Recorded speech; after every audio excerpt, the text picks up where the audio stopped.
السلام عليكم ورحمة الله وبركاته. في جدل رياضي جديد، لايك وشير واشتراك في القناة وفعل زر الجرس ليصلك كل جديد. طبعا احنا شفنا المباراة بتاعت الهلال والسيتي، وفوز طبعا الهلال في سيناريو دراماتيكي بحت. ان الهلال بيفوز في اواخر الثواني طبعا، او اخر الدقايق ب4-3 على السيتي. وطبعا انجاز من ناحية انجاز وانجاز كبير طبعا للكرة الاسيوية والعربية، لا ننكر هذا.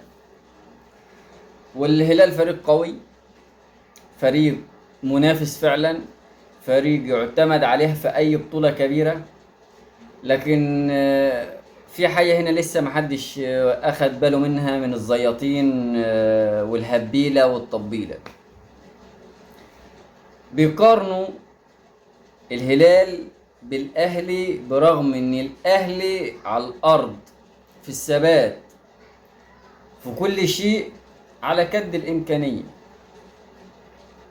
على كد الامكانية. بمعنى انك لو حطيت الاتنين في المقارنة كرويا ما تعرفش مين اللي هيفوز. هيقول لك ليه؟ اول حاجة ان الاهلي مش مضمون في اي مباراة. ممكن في اسوأ المباريات تلقى هذا، اسوأ المباريات يعني مع فرقة، اي فرقة في الدوري ممكن تلقاها تعادل انهزم. وفي اصعب المباريات تلقاه يعمل لك ماتش تقولي هو ده الاهلي. يعني متقاربة. بس انا اللي بشوفه حاليا من الهلال عظمة.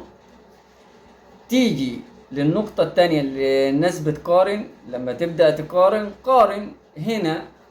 النادي الاهلي عامل في حوالي 32 34 مليون يورو او دولار، حاجة زي كده الباكج بتاعه. لكن انت بتخش في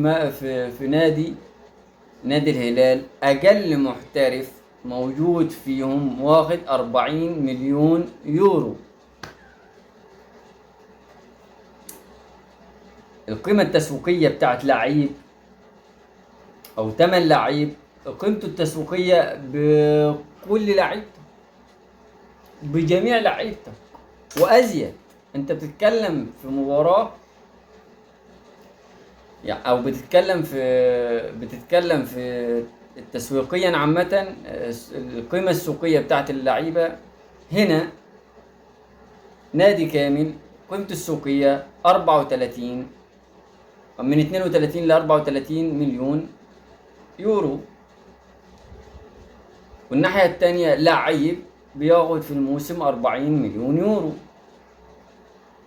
فدي نقطة. النقطة التانية انك انت جاي بتتجزأ وتتكلم وتطبل وتقول الاهلي لان طلع واحد من الجماعة الحوش. الجماعة الحوش بمعنى الفصيح كمان، واقصد معناها حوش.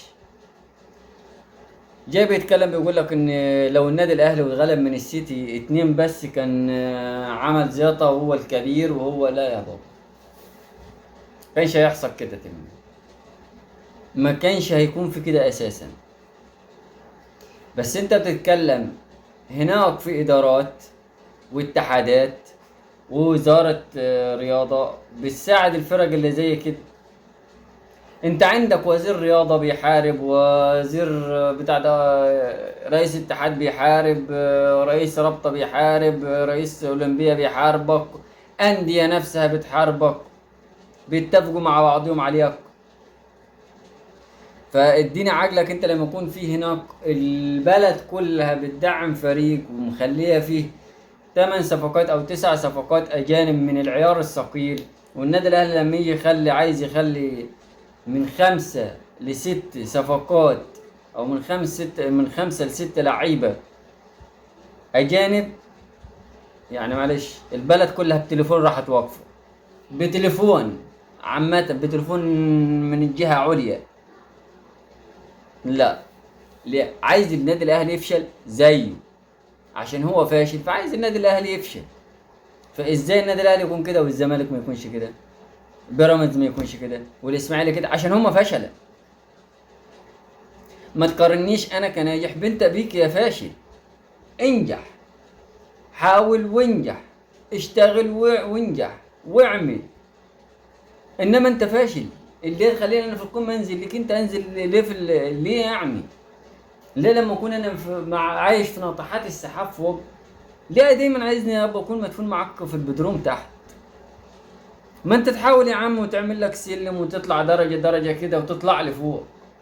ما انت كنت فوق وقعدت تدادي في بيراميدز وغدادي لحد ما طبلت لك عليها، حطتك كده وشفت الطفل الصغير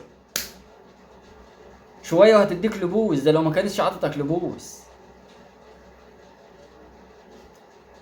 فانت ما تقارنيش ده وما تقارنش ده.